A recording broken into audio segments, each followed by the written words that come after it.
All right, 30 minutes to the top of the hour. Attorney General Merrick Garland and FBI Director Christopher Wray warning lawmakers about the mounting threat on U.S. soil. Watch. I am worried about the possibility of a terrorist attack in the country after October 7th.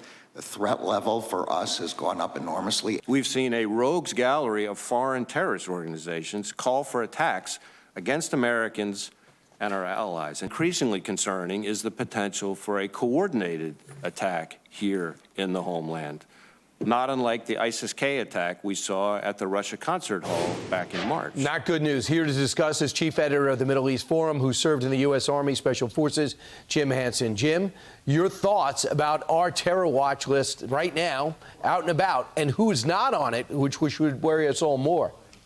Well, I guess it's nice of these guys to wake up to the fact that the first thing the Biden administration did was open our southern border to anybody who wanted to waltz across it. You know, any terrorist group right now that didn't take advantage of that would be malfeasant in their activities. We gave them a green light, and now we have to operate on the assumption that there are terrorist cells operating in the United States. And I think that's something that the Biden administration bears direct responsibility for. Thing that stood out to me is, number one, he's admitting the border being broken puts us all in danger, because he likes to stay away from blaming the administration, but he should. And he says there's less and less sources of information to inform people about who's coming overseas and what is happening. That's part of the negativity of the way we left Afghanistan. But what really struck me yesterday is what's happening in the Middle East and the president's comment in Time magazine about Benjamin Netanyahu. He inferred or implied that Netanyahu is behind some of the most despicable acts you can imagine, staying in power, extending a war to stay in power. When asked by Time if Netanyahu is prolonging the war for his own political reasons, Biden admits there's every reason for people to draw that conclusion. What a horrible thing to say about somebody. If anyone's slowing down the war, it's President Biden with his weapons and the refusal to allow him to go full force into Rafah.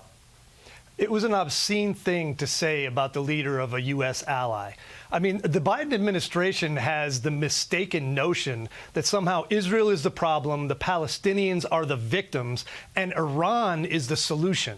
And that's just madness. They are the ones who have caused these problems. They should have backed Israel's play from the beginning. Hamas needs to be removed as any type of a factor if there is ever going to be peace in Gaza of any kind. And to say that about a guy that's going to be visiting here in a week or two to address a joint session of Congress while claiming to be his best friend is just insane. He also pointed out that Netanyahu, prior to the attack on October 7th, was having some problems domestically. That has nothing to do with this. He's having problems domestically. Thanks so much, Jim. Appreciate it. I'm Steve Doocy. I'm Brian Kilmeade. And I'm Ainsley Earhart. And click here to subscribe to the Fox News YouTube page to catch our hottest interviews and most compelling analysis.